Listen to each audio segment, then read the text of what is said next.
What is going on, guys? It's the Black Ginger coming back at you guys with another video, and in this video we're going to be looking at some of my recent pickups. Sorry for the poor lighting, I really don't have any other lighting, and I'm standing, I try to get in a decent position, but unfortunately the ceiling fan isn't giving me enough light. But I am super excited for this video. Honestly, I'm just super excited with what all I got. So as you guys can see here, there's a good selection of titles. But, anyhow, to get into it, I guess I'll kind of start off with these three right here. I picked up 2 or 3 days ago. At the same place I picked these up. We were just in there real quick, so I decided to pick a couple things up. And I'm not gonna lie, ever since Sonic 06 released, I remember seeing commercials for it on TV and whatnot. And I always wanted to play it a ton because it looked great, and obviously now it doesn't live up to the hype, but I decided I really want to get it and try it, so I'll probably do like a playthrough or something of this soon. I believe it's complete, right? Yeah, it's complete. Everything's in good condition. Some of it's in immaculate condition. But, so here is Rise of, what is that, Kase? Rise of the Kase? I'm not really sure. I've never heard of, I feel like I've heard of the game, but I don't think I've heard of the series because I believe it says it's the second installment. Or something like that. So maybe you guys can tell me what the game's about. I looked it up after I bought it. I did, like, for this kind of, the first day I kind of just went ahead and just bought games based upon the way they looked, and they look kind of neat. And I believe it got decent ratings, so I'm excited to play that.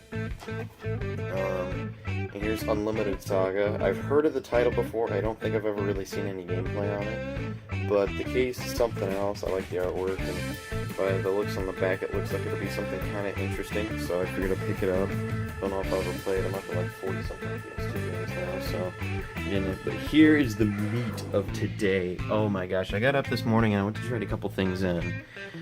As I sit down here, I went to trade a couple things in, and I got like $33 in store credit, which honestly isn't that bad for Black Ops 3 and NBA 2K16, so I'm not going to complain.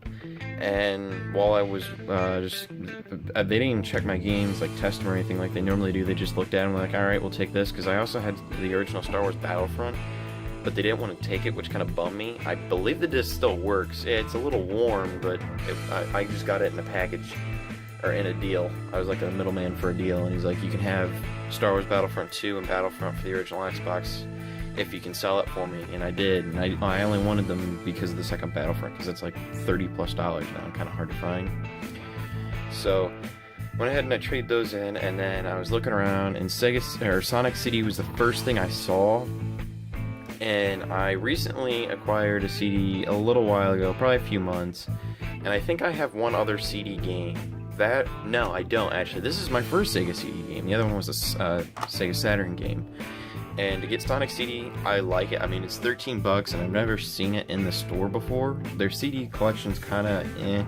Sometimes they have a couple good things, like they had NBA Jam in there, but the case is cracked, and I really don't want a case for it.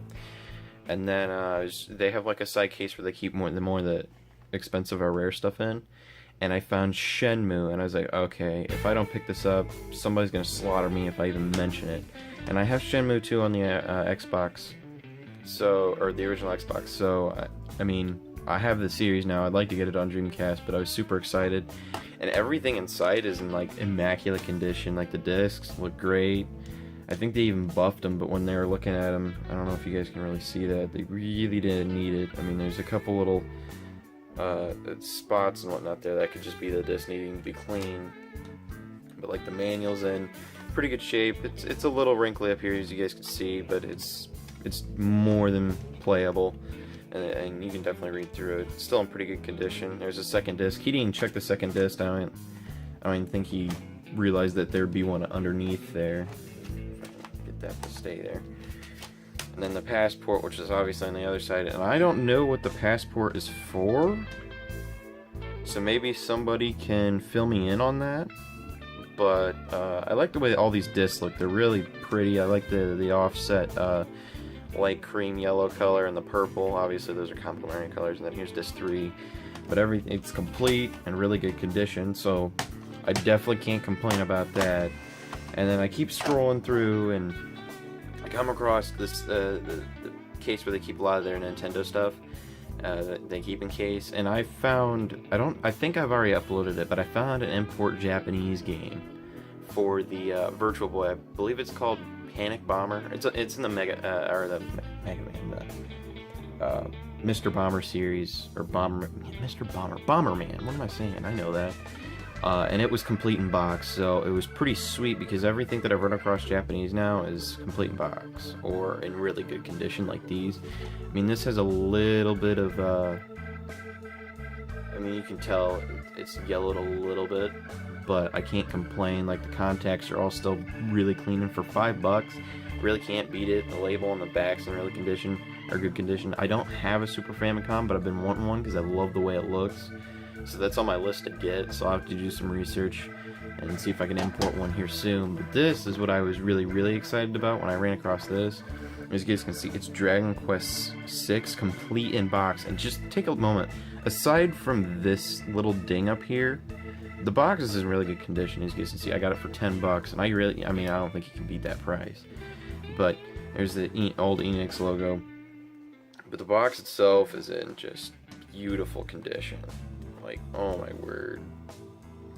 I'm gonna definitely try and take the best of care that I can for this. Maybe I'll see if I can invest in some of those plastic cases. I don't even know if they make them. I'm sure they make them for the Super Famicom games. But it had its box, but I was impressed with everything that was inside. And I'm not gonna lie to you guys, I seriously believe this thing had not been played. So here's the manual. As you can see, there's a little bit of a bend right there. That's probably when they opened it up and looked at it. It was the way it was when I opened up the box. But the manual's in immaculate condition. This was the only thing that was really kind of damaged. It was just kind of bent. I'm sure if I put it in between a couple heavy books, it might be able to flatten it back out. Here's a little card. Something to do with the power adapter, I guess. I don't know. I guess it's not a card. It's a little fold out. And I guess this is a map? I didn't really take too much time to look at it after I got back home. I was hungry and I had Panda Express, so yeah, it's a map. Hold on, I'll open it up. Alright, so we have the map here, and it's just really sweet to see something like this, like completely in box and done, and to find it in that good a condition for $10, like, I'm not gonna complain. And then if you guys look at the cart, I mean, the cart is just, I seriously, like, there's no scuffs on the label or nothing. I mean, it looks brand freaking new. The contacts, there is no dirt on them whatsoever. I mean, it looks like it came straight out of the factory. There's not a single blemish on the cart itself. So, I can't really complain. That's probably, personally for me, out of this entire pickup, there's some other things in here that are definitely something to be happy about, but this is probably the coolest thing that I got in terms of just, I love it because I love Akira Toriyama's artwork as well, so that was something else for me to be able to pick that up. And then some of you SNES junkies might get a little excited over this. As you guys can see, it's Contra 3: The Alien Wars. I got it for $40. The game probably goes in between anywhere from like 40 to 60, so I'm really not going to complain. Maybe you guys can correct me on that, but I mean, the card itself is not in bad condition. It could use a little bit of cleaning, like you can see over here. Maybe the label, I can take something. There's a little scuff right there. Yeah, you guys can see it, but that might come out. I'm not really sure what it is, but I mean, the card itself is in really good condition. Honestly, I was super excited to find that too, because I know that's a pretty rare game and a highly esteemed game, and it's just a great addition to my SNES collection. So anyhow, guys, if you did enjoy the pickup video, I know I got my other ones over here, but those are nothing compared to this, and Sonic 06 is a blemish on this. Please drop a like and subscribe for more. If you guys would like to see what Japanese games I do have, go ahead and let me know down below. There's not many, like I said, there's only like 4. But if you guys would love to see more pickups, definitely let me know, and I'll go ahead and try and film my pickups next time I go retro video game shopping. So anyhow, guys, I'm out. Have a good one.